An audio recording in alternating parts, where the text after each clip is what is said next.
Okay, let's go. नमस्कार मेरे प्यारे मित्रों, आज फिर मैं आया हूं एक टॉपिक के साथ। भारत पर अरब आक्रमण की चर्चा करूंगा। भारत पर जो अरबियों ने आक्रमण किया, इसमें मुख्यतः 3 पात्र हैं। उन तीनों पात्रों का नाम आप जानिएगा। पहले तो आएगा इसमें मोहम्मद बिन कासिम। दूसरे नंबर पर महमूद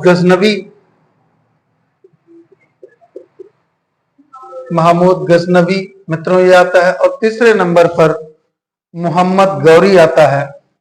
मोहम्मद गौरी, ये तीनों के तीनों भारत पर अरब के आक्रमणकारी हैं।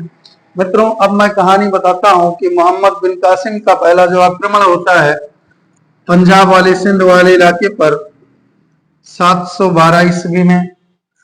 महमूद गजनवी करीब करीब आता है 1075 ईस्वी के पास में, 1070-75 के पास में।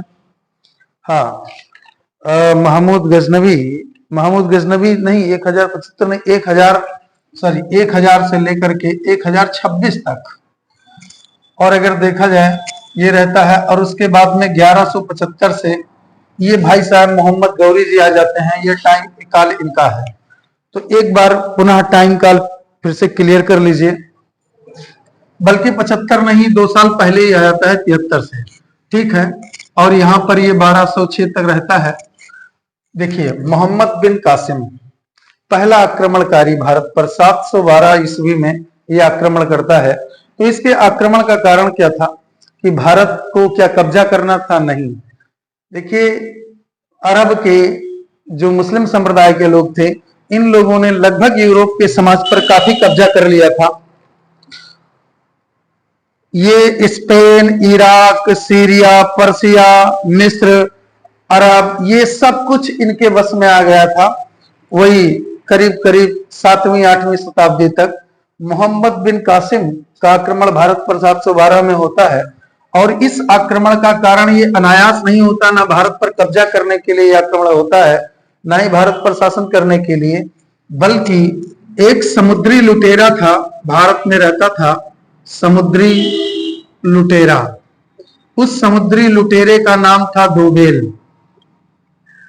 तो ये क्या हुआ कि अरबियों के जहाज को इस दोवेल ने एक बार समुद्र में लूट लिया। भारतीय सीमा में लूटा गया, हिंद महासागर में। तो इसी दोवेल को जब भाई, चूंकि ये इनका कब्जा, अरब वालों का कब्जा हो ही रहा था, पश्चिमी एशिया पर हो ही गया, यूरोप के बहुत सारे देशों पर इनका कब्जा हो ही गया। तो फिर इन लोगों ने, अभी हाई लेवल पर जा रहे थे, तो ये दब कैसे सकते हैं? ये इनके लिए एक बहुत बड़ा चैलेंज था कि इनकी जहाज को लूटा गया, दोवेल ने लूटा। तो इसी दोवेल को दंड और सजा देने के लिए मोहम्मद बिन कासिम को अरब का शासक जो उमैयद खलीफा थे, उमैयद वंश उस टाइम चल रहा था। खलीफा मित्रों, जब मोहम्मद पैगंबर साहब के मरने के बाद में उनके शासन करने वाले जो लोग आते हैं, उन्हीं को खलीफा कहा जाता है। तो उमैयद खलीफा के सेनापति, उमैयद वंश का जो सेनापति था, उमैयद वंश का जो राज्य था, उसका जो सेनापति था, वो सेनापति था मोहम्मद बिन कासिम। तो मोहम्मद बिन कासिम की ड्यूटी बनती थी कि राज्य में अगर कोई आतंक या कोई दिक्कत आती है तो उसका ये सामना करे। तो इसी दोवेल को दंड देने के लिए मोहम्मद बिन कासिम को भारत आना पड़ता है। क्योंकि उमैयद खलीफा ने, जो है उमैयद वंश के खलीफा ने, इनको राजा दाहिर को, जो सिंध के शासक थे, उनको संदेशा भी भिजवाया कि आप दोवेल को दंड दीजिए, अन्यथा हम दंड देने पर मजबूर होंगे। लेकिन इसको निगलेक्ट कर दिया, नकार दिया सिंध के शासक दाहिर ने। तो इस वजह से अरब के मालवाहक जहाज था, उसी को लूटा था। तो राजा दाहिर ने इसको, दोवेल को दंडित करने से मना कर दिया। इसी वजह से सिंध पर पहला आक्रमण करता है मोहम्मद बिन कासिम। और इस तरह से इसका आक्रमण हुआ कि वहां के जितने भी व्यापारी थे, वो सब इसके भय से, आतंक से कांपने लगे और पूरी सेना लेकर के आया। और इसका एक ही कत्लेआम, व्यापारी लोग भागने लगे। 2 वर्षों तक ये शासन में रहता भी है, 712 से लेकर 714 में। फिर उसके बाद भारत की धरती उस पर आक्रमण करता है, तो मृत्यु तो इसकी सुनिश्चित थी। खैर जल्दी ही 2 वर्ष के बाद ये मर जाता है।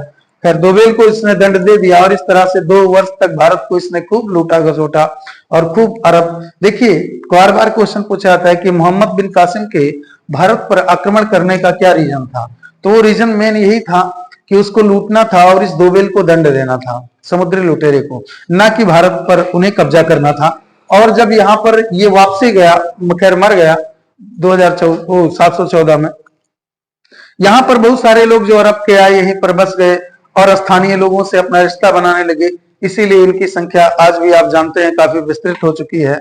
तो ये सब वहीं से शुरू होता है। अब दूसरे लुटेरे की मैं बात करने जा रहा हूं, इनके बारे में इनका इतिहास बता चुका। अब आते हैं महमूद गजनवी साहब। अब देखिए ये मत कहिएगा कि इनको महमूद गजनवी साहब क्यों कह रहे हो, ये तो खैर मर ही गए, ये बचे नहीं, लेकिन फिर भी इसी का सम्मान जिसने अपने राज्य को विस्तृत करने की कोशिश की हो, राष्ट्रीय सम्मान की भावना से उत्प्रोत रहा हो, निश्चित तौर पर उसका सम्मान करना तो बनता ही है।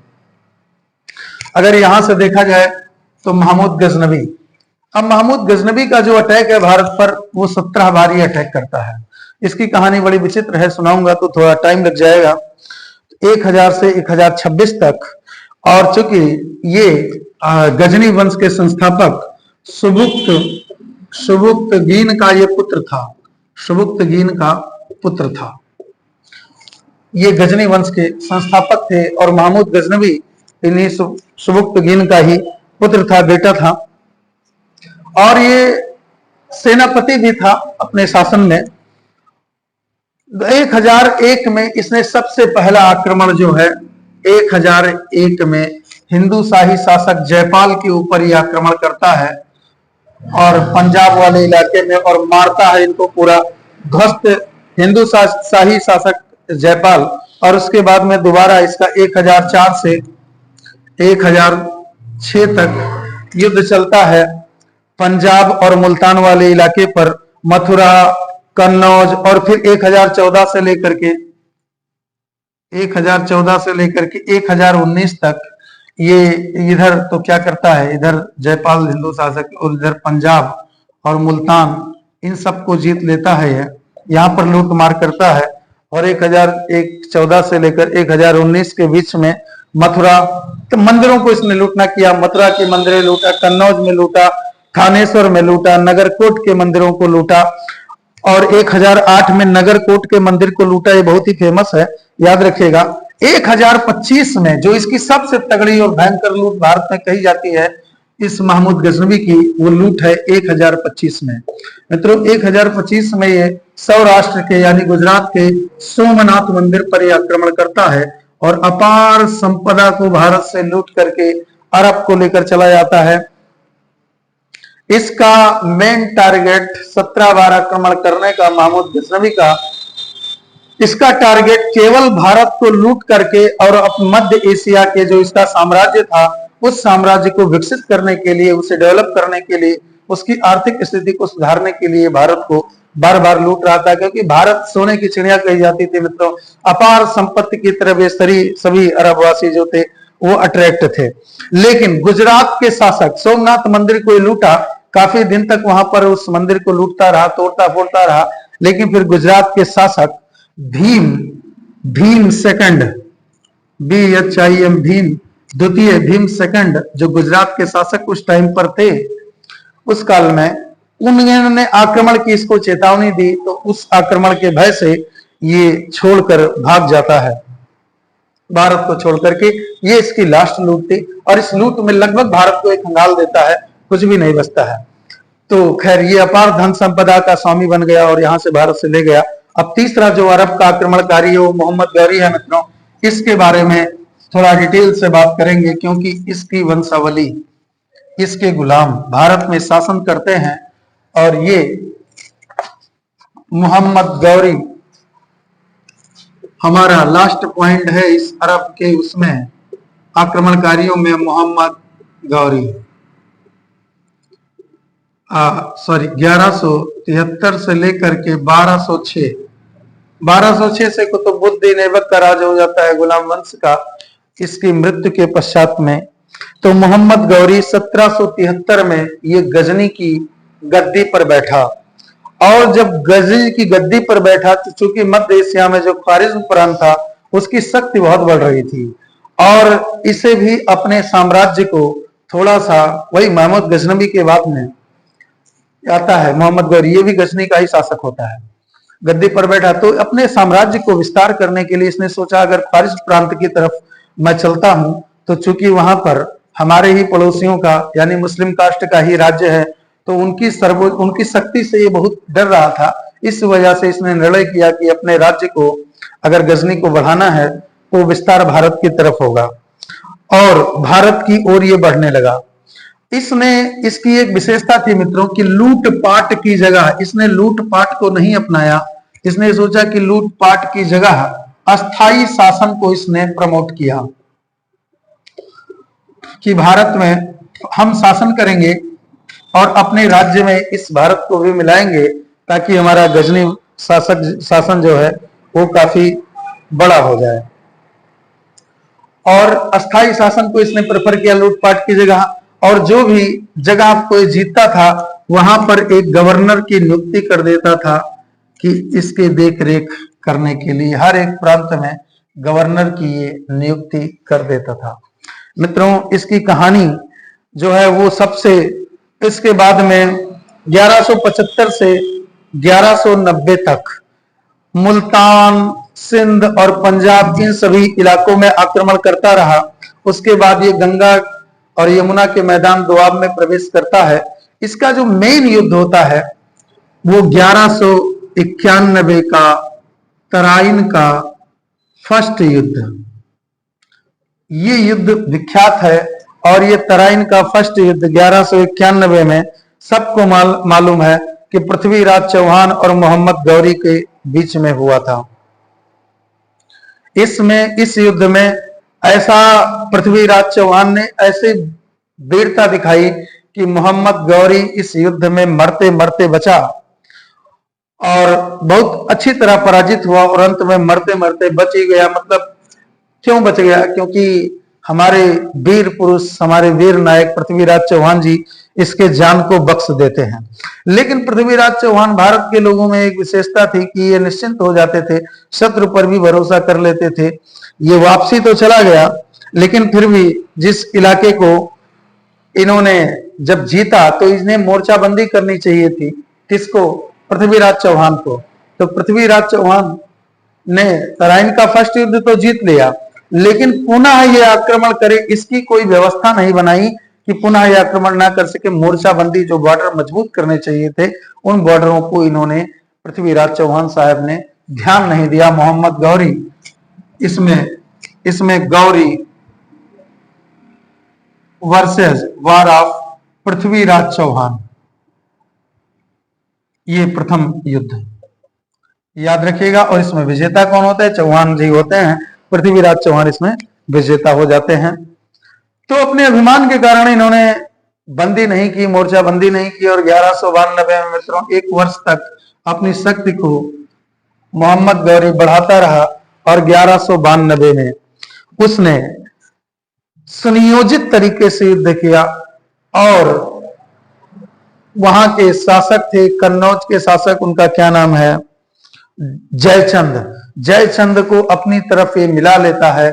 और जयचंद और गौरी एक साथ में पृथ्वीराज चौहान के खिलाफ युद्ध करते हैं। इनकी संख्या भी काफी थी। भारतीय देखो, भारतीय जो थे वो संख्या में अधिक थे। अब मैं बात कर रहा हूं 1992 की सेकंड युद्ध की, सेकंड तराइन का युद्ध। इस युद्ध में भी सामने कौन है? गौरी और पृथ्वीराज चौहान है। तो इसमें भारतीयों की संख्या अधिक थी। भारतीय जो थे वो संख्या में ज्यादा थे मित्रों, लेकिन फिर भी भारतीयों की हार होती है। क्यों? क्योंकि भारतीयों के पास में अधिकतर हाथी वगैरह और ऐसे जानवर होते थे और ये बहुत ज्यादा युद्ध की रणनीति में कुशल नहीं होते थे। हाथी वगैरह भागने में तेज नहीं होती थी। और जबकि इन अरब वासियों ने, इन्होंने घोड़े का प्रयोग किया युद्ध में। किसका? घोड़े का। अब चूंकि आप जानते हैं कि घोड़े में इन्होंने 2 काम किया। एक तो घोड़े में जो पैरों में होता है वो लोहे का नाल जड़वा दिया, तो नाल जड़वाने की वजह से घोड़ों की आयु लंबी हो गई और घोड़े किसी भी जगह पर कूदने में, पथरीला इलाका हो या कैसा भी हो, वहां पर उनके खुर में चोट नहीं लगती थी, वो दौड़ने में सक्षम थे। और दूसरा इसने किया कि घोड़े पर रकाब का प्रयोग किया। रकाब जो था वो पकड़ने में मजबूती देता था कि जो अश्वारोही है उसे गिरने से बचाता था। और इस युद्ध में इतना गजब तरीके से इन लोगों ने युद्ध किया कि अंत में पृथ्वीराज चौहान को हारना पड़ा और पृथ्वीराज चौहान को सरस्वती नदी के किनारे पकड़ा गया। और उसके बाद फिर इनको पृथ्वीराज चौहान को यहाँ की सत्ता, जो इसका गुलाम था भारत की सत्ता, ये पृथ्वीराज चौहान को लेकर के चला जाता है अपने राज्य गजनी में। और इस भारत की सत्ता को कुतुबुद्दीन ऐबक, इसका एक गुलाम था, गुलाम कौन था? कुतुबुद्दीन ऐबक। कुतुबुद्दीन ऐबक ये इसका बहुत ही विश्वास पात्र गुलाम था और इस गुलाम के सहारे भारत का राज्य छोड़कर चला जाता है।